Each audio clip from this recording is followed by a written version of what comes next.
So first of all, Stephen, thank you for having your time. Of course. So could you tell me a little about yourself?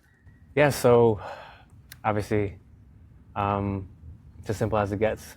Well, we're in New York City, and I'm a guy. I like to mostly just create, mostly just things up myself. I'm very into music. I'm a big writer, play multiple instruments. I'm a big reader as well. I just like to create, anything, like writing, speaking, music, writing, anything of that nature. So what brings you to Central Park today?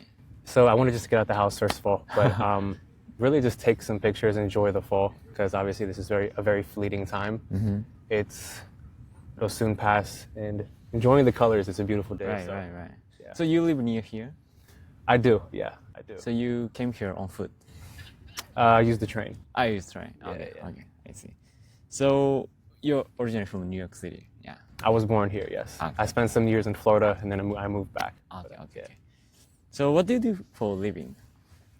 So I kind of like to keep the things I do for money and for living separate. So what I do as a person is more so, like I said before, I'm very big into music and just writing and just overall creating like films and cinematics and combining all that into one. But what I do for a living right now is I run a startup studio where we kind of just help brands launch and scale products from 0 to 1. I come in like as a fractional CMO, take care of all the marketing efforts, and we kind of just scale them up like that. So it's like what you're trying to do is becoming a kind of entrepreneur and start Yeah, your own entrepreneur, like business. creator. I really aspire to be whole. I don't like to have a label because I think that, especially like in modern America, a lot of people assign their identity to some kind of something that's like beyond them, and it should be you. It shouldn't be like, hey, I'm in finance and that's my whole identity. Like you can be whole. You don't have to be put into a box. And so I'm a big believer in to be just not have any kind of be formless in that sense, kind of like water. I wonder, when did you start develop that kind of your dream job and everything? When did I start? Yeah. I mean, it's been a journey. I think I started I've been creating and making music since I was like 14. 14? Okay. Yeah, so it's been around like 6 years, give or take. And then also, in terms of like business, I started around like 2.5 years ago. Okay. And it's been quite the journey, a lot of ups and downs, obviously, just like any journey, but that's the beauty of it, of course. That's interesting. So next question is a little bit tricky. Cool. If you had to describe your life in 30 seconds, how would you describe it? It doesn't have to be exactly 30 seconds, but like long story short. Yeah. I think it's like walking a tightrope between chaos and order sometimes, with a lot of beauty mixed in. But yeah, a lot of building as well, a lot of creating, a lot of just exploring my mind and also just the world in general. Okay, thank you. So what's the biggest turning point in your life so far? Biggest turning point? Probably coming back here, making a decision to come back here again from where I used to live in Florida. Like it was during a time where things were like really stagnant for me. I wanted more out of my life. And so I chose to come back here like I've always wanted to. When did you come back from Florida? It's been around like 5.5 months at this point. Yeah. Okay. So you are the one who made that decision? Yeah, I did. Okay. Yeah. So currently you are not living with your family? No. Okay, so you're living by yourself? Yeah, in a sense. Wow. So next question. Who influenced you the most in your life?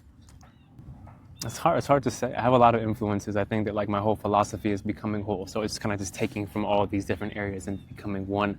Obviously, there's a lot of people in music that have influenced me. You know, my family has influenced me. I think everything influences you. There's no one single thing.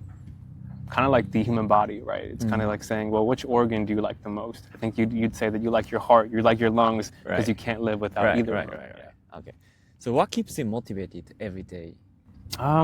I don't like to use the concept of motivation, to be honest with you. It's more so just what are the things that make my life worth living and making sure that I do those things, because those kind of things reinforce our behavior, right? So if you like what you do and you continue to do it in society and you get reinforced from that, it's a very nice way to enter like optimal experience and just live a life that you actually enjoy. Motivation is fleeting. Like everything that you feel is fleeting, you know? So even peace or sadness, everything is just gonna end up fleeting away. So I like your philosophy. Thank you. Thanks. So next question. what has been the toughest challenge in your life?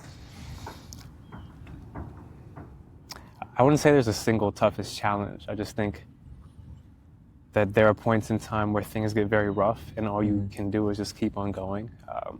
Sounds very trite and sappy, but it's just the truth. I think that, yeah, like there's been plenty of tough moments, I would say.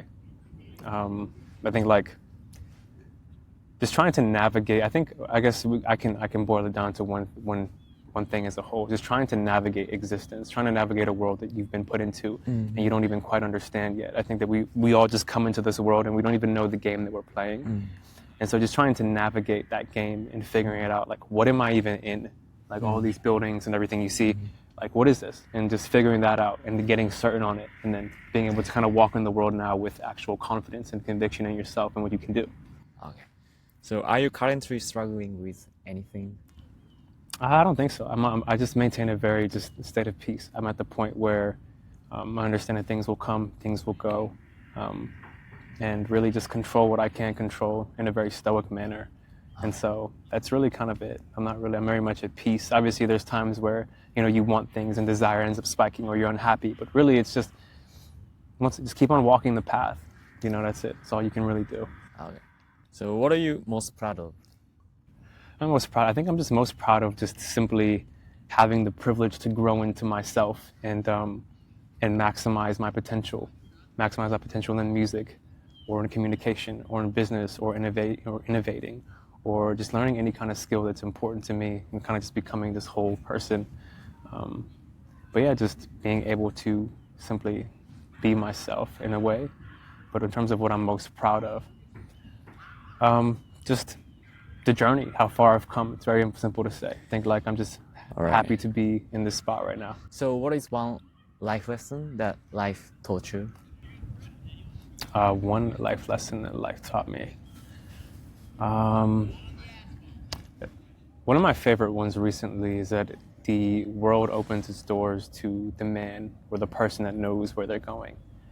And so like I think that if you can make that one decision, understand, like I think most humans lack this concept of just self-discovery, like understanding yourself. Who are you? Where do you want to go? What do you actually want to do with your life? And like if you know those things, the world will open its doors for you. And that to me is probably the most important decision and the biggest life lesson. I think that people can discover themselves more and get to understand themselves more.